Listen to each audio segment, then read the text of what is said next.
देश भर के करोड़ों केंद्रीय कर्मचारी और पेंशन भोगी इस समय 8वें वेतन आयोग से जुड़ी खबरों का बेसब्री से इंतजार कर रहे हैं, क्योंकि बढ़ती महंगाई और रोजमर्रा के खर्चों के बीच सभी को उम्मीद है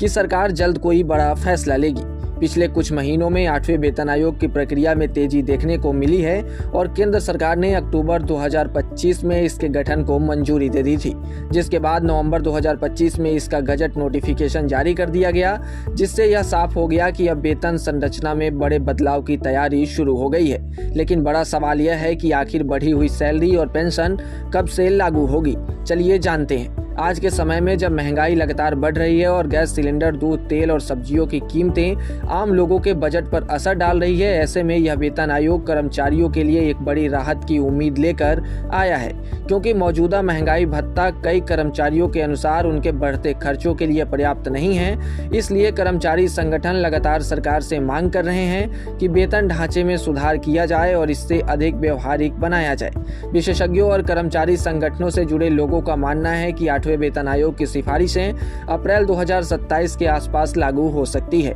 क्योंकि आयोग को अपनी रिपोर्ट तैयार करने के लिए 18 महीने का समय दिया गया है और नवंबर 2025 से गणना करने पर यह अवधि अप्रैल-मई 2027 तक पहुंचती है। हालांकि यह भी संभावना है कि आयोग अपना काम समय से पहले भी पूरा कर दे, जिससे नए वित्तीय वर्ष यानी कि अप्रैल 2027 से ही कर्मचारियों को बढ़ी हुई सैलरी का लाभ मिलना शुरू हो सकता है और अधिकतम 1 से 2 महीने की देरी भी संभव है। कर्मचारी यूनियनों की तरफ से इस बार कई अहम मांगे सामने आई है, जिसमें सबसे बड़ी मांग है हायर फिटमेंट फैक्टर, यानी कि ज्यादा फिटमेंट फैक्टर देना, जिससे बेसिक सैलरी में बड़ा इजाफा हो सकता है। इसके अलावा महंगाई भत्ते को मूल वेतन में शामिल करने की मांग भी की जा रही है, ताकि सैलरी स्ट्रक्चर मजबूत हो सके। और साथ ही यह भी कहा जा रहा है कि वेतन संशोधन का चक्र 10 साल के बजाय कम किया जाए, ताकि कर्मचारियों को समय समय पर राहत मिलती रहे। इस समय 8वें वेतन आयोग की प्रक्रिया देश भर में अलग अलग बैठकों के जरिए आगे बढ़ रही है, जिससे दिल्ली और हैदराबाद में चर्चाएं पूरी हो चुकी है और अब श्रीनगर और लद्दाख में अगले दौर की बैठकें प्रस्तावित हैं।